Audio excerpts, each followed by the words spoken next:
Xera is a proud sponsor of 94.1 FM 3WBC. And we thank Xera for their support of the Monday morning program and this segment, which introduces Ray Summers from Neighbourhood Watch. Good morning to you, Ray. Good morning, Peter. How are you? Oh, I'm terrific. North Melbourne won. The weather's been good. Yes. Carlton hasn't mucked things up over the weekend. No, well, we've been lucky in that respect, actually, Yes, haven't we? yes. So we, if you don't play, you don't lose. So That's right. we reckon we're looking pretty good at this stage. Not playing is better than a loss. Oh, yeah, it's got to be. But my regular correspondent who lives in Boston and is a Demons fan keeps telling me that he still reckons there's a way Carlton can get into the 8. And he's even prepared to put I think it's a Boston Red Sox jersey on it. Goodness me. Yeah. He's brave. He is. Yes. I reckon he's very, very brave. Yes. So I'm looking forward to that Red Sox jersey, I'll tell you. Peter, I want to introduce to you another Demon supporter, Peter Alford from Rangeview. And you'll ask me, where is Rangeview? And I'll let Peter describe that. He's the area manager of a super area in an area called Rangeview, and I'll hand it over to Peter. Peter, meet Peter. Hello, Peter. Nice to see you. Thanks for coming in this morning. Good morning, Peter. It's nice to be here, and thanks, Ray, for that wonderful introduction.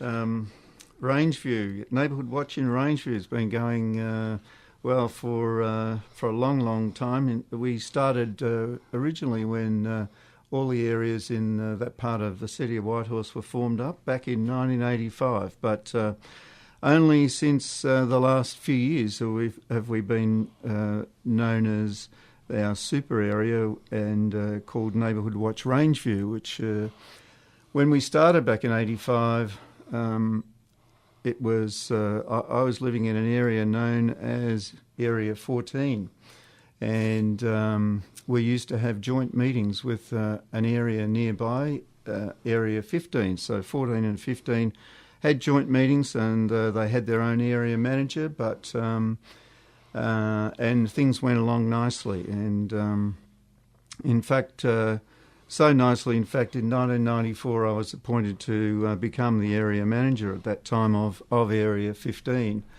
So Area 14 and 15 continued to meet, each with their own area manager, but they had joint meetings and things were going along nicely. But unfortunately, late in 2004, the area manager for Area 14 passed away suddenly, regrettably, and I then took over the management of both areas with a very active and very supportive committee, and we continued along for a number of years under that arrangement, and then in 2010 we were approached to look at whether we would take over the management of two adjacent areas to us, areas 17 and 18, which hadn't been operating for the previous 12 months. And we decided that, yes, we would have a crack at that. And so Rangeview, Neighbourhood Watch Rangeview was actually then formed out of the four areas. So it makes us, as you said, Ray, in the introduction, a super group or a super area, because I think we're one of the largest Neighbourhood Watch areas, certainly in the city of Whitehorse, and potentially in the state of Victoria. We cover an area that includes about 3,600 homes, and that's quite a large group. We have a great band of volunteers, about 60 in all, covering that area and delivering That's very good. newsletters. Yeah, and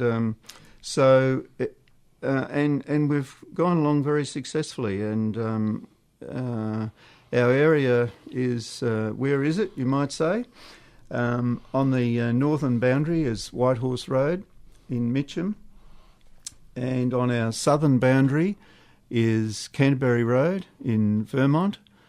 And the other boundaries are Mitcham Road and Heatherdale Road. So it's a very large part of Mitcham, and picks up part of Vermont as well. So, and as I said before, there's about 3,600 homes in that area. And and our volunteers are very active. We have a meeting every 2 months down at Rangeview Primary, and of course the name Rangeview Primary is part of the reason that our area is in fact called Rangeview, Neighbourhood Watch Rangeview. And of course one of the other reasons is that we have on Mitcham Road the well-known Rangeview Shopping Centre, and many of our advertising supporters who help us pay our way are included in that shopping strip. Some of our sponsors come from that Rangeview Shopping Centre, and so we've got the Rangeview Shopping Centre and the Rangeview Primary School. So what other name would we want to operate on other than Neighbourhood Watch Rangeview? So it was a fairly straightforward choice for us. Our volunteers regularly participate in other Whitehorse, Neighbourhood Watch Whitehorse activities such as Safe Plate Days, which involves putting one-way screws onto people's number plates so they can't be stolen and used in various crimes, and petrol drive-offs, and using them down the freeway instead of an e-tag, and also look, lock and leave programs, which we carry out regularly around railway stations and large parking areas where cars are left for quite some considerable time, and if they have valuables left in them, they're likely to come back after their day at work and find that their car's been broken into and those things removed from their car. And as much as the loss of the items, it's also the fact that they have to try and replace a side glass in their car, or a windscreen, or the rear window, or something of that nature, which is terribly inconvenient for them. So our members are involved in those activities and any other activities that from time to time Whitehorse Neighbourhood Watch take on. So and our meetings, we have our meetings on the second Tuesday of every even month, and what I mean by that is the even months of February, April, June and so on throughout the year at 7:30 p.m, and those meetings of course at our namesake school, Rangeview Primary, which help us tremendously, and by providing the accommodation for our meetings at 7:30 p.m. on the second Tuesday of every second month. And I know that one of the issues that we looked at when we became this super area was how much super effort was going to be involved in running it. But we've actually developed some operating methods to streamline and minimise the additional workload of 60 volunteers and a large area of distribution for our newsletter. So we're running along beautifully. I've got a lovely, very supportive little committee, and we have fun at our meetings, which last never longer than an hour, but we get all the work done. They're the best kind of meetings I've found. Absolutely. And we have a bit of fun along the way, and get the business done quickly, and enjoy each other's company as well, and the area continues to run successfully to this day. And that's the area of Rangeview. Now, I must admit I hadn't heard of Rangeview, but now you've pointed out the Rangeview Shopping Centre, it all starts to fall into place. I formerly lived out at Vermont South, or quite a few years ago now, so I'm reasonably familiar with that area. But listeners in the area, which now encompasses the old Neighbourhood Watch areas of 14, 15, 17 and 18, geographically, and I'm just scrolling back here, it is in the areas of, we're talking about around the Rangeview Strip Shopping Centre in Mitcham Road, and it covers homes from Whitehorse Road in the north to Canterbury Road in the south, bounded by Mitcham and Heatherdale Road. So listeners in that area, if you're interested in joining Neighbourhood Watch and becoming a Neighbourhood Watcher, a very, very valuable service to homes right around Australia, you should attend the next meeting of that area, which is, Peter, that will be when? That's on 7:30 p.m. on the 10th of June, at Rangeview Primary School, which is in Chiringa Avenue, which is almost exactly in the middle of that geographic That's handy area. to have, isn't it? That's terrific. Peter Alford from Neighbourhood Watch, Rangeview area. You are Chairman President? Area Manager. Area Manager, Peter. I beg your pardon. Thank you very much. Lovely to see you. Thank you for coming in and spending some time with us. It's 20 minutes before 10 o'clock. You're listening to the Monday morning program. And back to you, Mr. Ray, drumroll, Summers. Thank you, Peter. A note there, Hard act to area managers get paid more than chairmen. Is that right? Yes. So Okay. next time, that's the position we go for. Okay.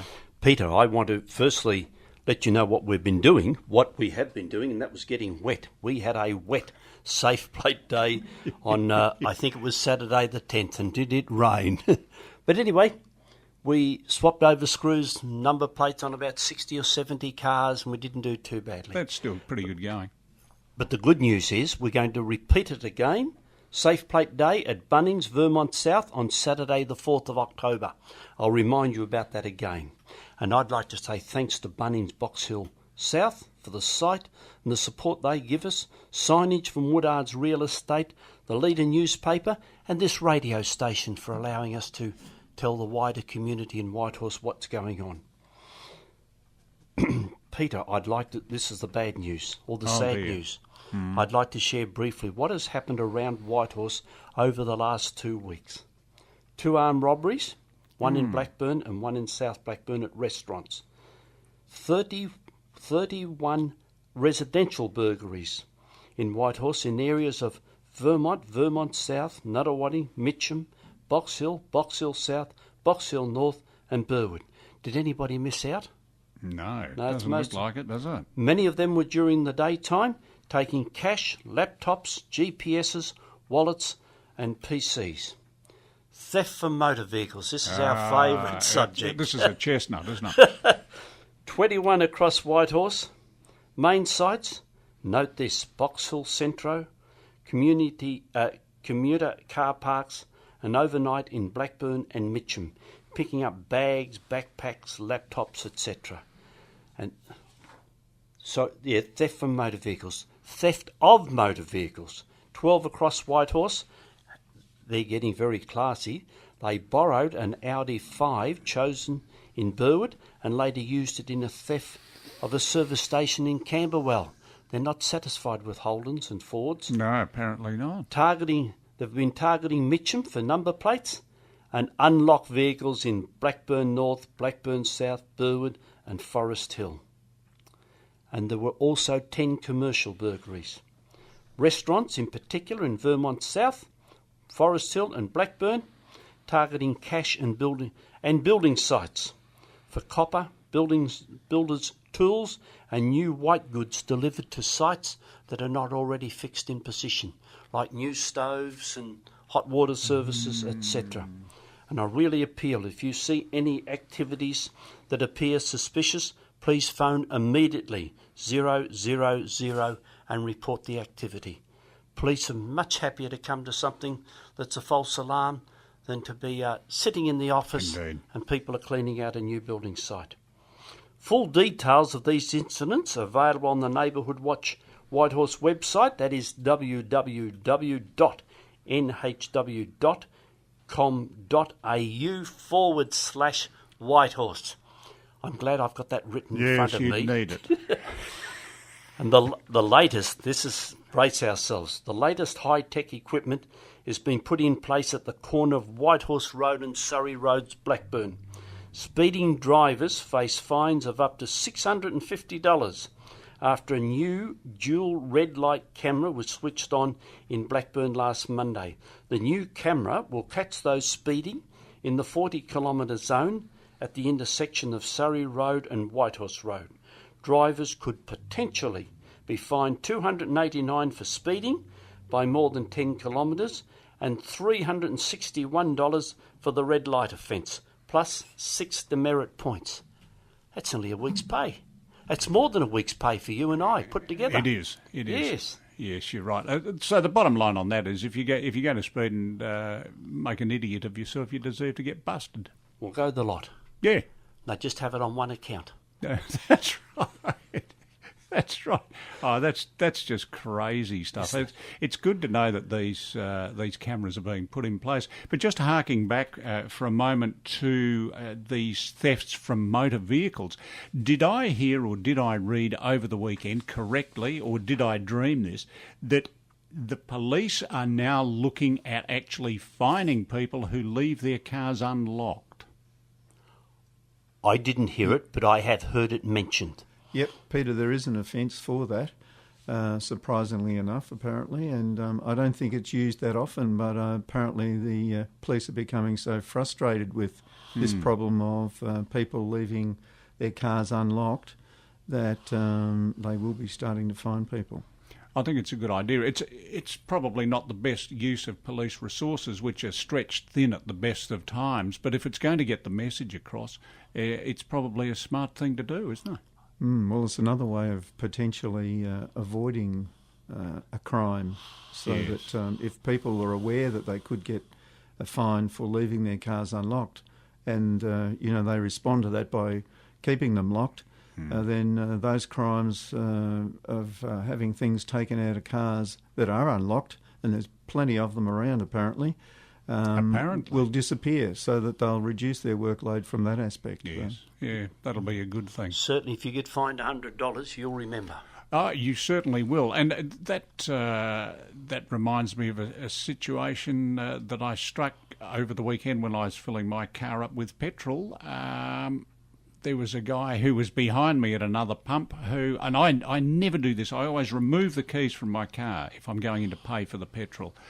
But a guy behind me left his keys in the car, and it was a brand new Mercedes.